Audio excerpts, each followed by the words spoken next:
Hey guys, what's up? I'm Rainbow and I've got a neurological condition called Tourette's, and today I wanted to address some common myths / stereotypes / misconceptions about Tourette's and clear the air. Cunt! It's a really bad time for that swearing tic to come out because the first myth that I wanted to address was that all people with Tourette's have swearing tics. Woo! In reality, I'm in another dimension. In reality, only about 10% of the population with Tourettes Syndrome have swearing tics known as coprolalia. Wow! Coprolalia is uncontrollable tics that cause you to shout out profanities or slurs or rude words. The next myth is that people with Tourette's can control their tics if they really want to. The meaning of tics is uncontrollable sounds, movements, words, or phrases. What the fuck? And while we can suppress them for a short period of time, that is very dangerous and causes massive outbursts of various tics all coming out at once, which can be quite dangerous. So suppressing is also very uncomfortable. So fuck off. So that's not really controlling your tics. You can't control your tics.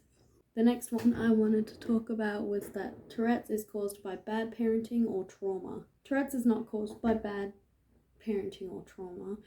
It's caused by receptors in your brain misfiring, causing tics, which are the movement, sounds, phrases, or words. It's a neurological condition. The next one is only kids can have Tourette's, which is very much not true. If you have Tourette's, you have Tourette's for your entire life. You may not have tics for your entire life, but you have Tourette's for your entire life. Sorry, my tics are quite motor today. People who are adults can have tics as well. I've seen people on the Tourette's community I'm on that are 50 years old and still have tics. So that's definitely not a true myth. No myths are true. They're myths. Next one is if you have tics, you have Tourette's. You can actually have tics without Tourette's. There are a multitude of tic disorders, and you can have ADHD tics and autism tics and all sorts of different types of tics that aren't Tourette's. So that's not true. The next one is people with Tourette's can't get their dream job. Oh, this is definitely not true. There are people who are singers who have Tourette's. There are people who are athletes who have Tourette's. There are people who are pianists who have Tourette's. There are so many people who have Tourette's that are really big and are doing their absolute dream job and are at the peak of their life and are so happy. So that's not true either. The next one is Tourette's is very rare. Tourette's is actually not as rare as you'd think. 1 in 160 kids between the age of 5 and 17 actually get diagnosed with Tourette's, and they think that 50% of people with Tourette's go undiagnosed. Boop, boop, boop.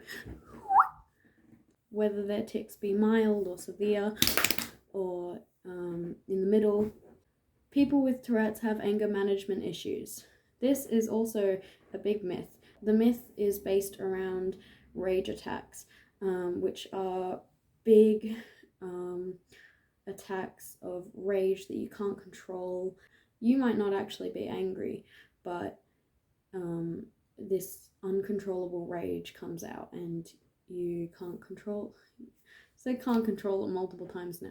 What the fuck? Like, I've got rage tic attacks where I get extremely violent tics. They break things, they try to hurt people and try to hurt me and all sorts. And that's where the myth comes in, where people think that people with Tourette's have anger management issues, where the truth is that only about 25% of people with Tourette's actually have this symptom. I was really excited to address this one.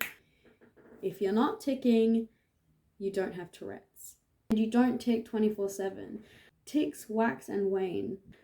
Waxing and waning means that sometimes they'll be really, really high, sometimes they'll be really, really low, sometimes they'll be non-existent, Wow! And they can wax and wane through the years, or through the months, or through the weeks, or through the days. Mine got more severe during the winter time because it was colder.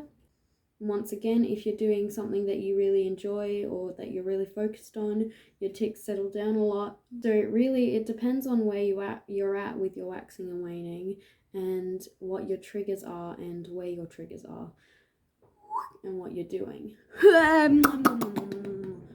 And last but not least, people with Tourette's only have vocal tics. Vocal tics are tics that involve your vocal cords. So, what the fuck?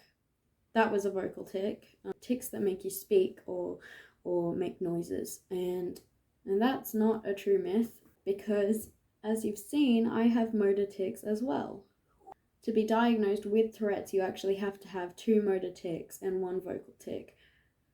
Motor tics are tics that use muscles, so any tic that makes you move. So I've got one that goes like that, and I was hitting my chest earlier and I've been clicking, and my head moves around a lot. They're all motor tics. There are 2 types of motor tics. There are simple motor tics and complex motor tics. Simple motor tics are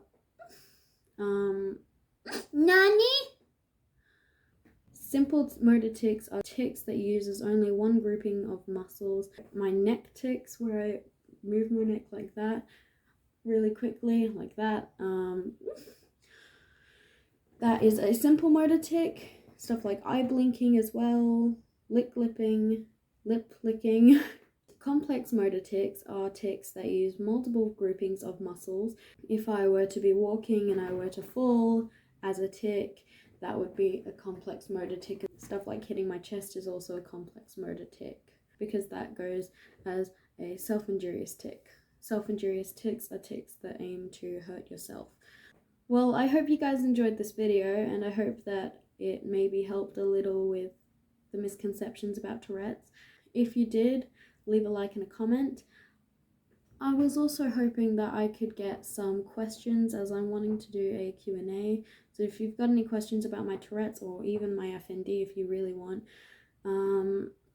leave them in the comments and I will try my best to answer all of them. Yeah, and I'll see you next time. Bye!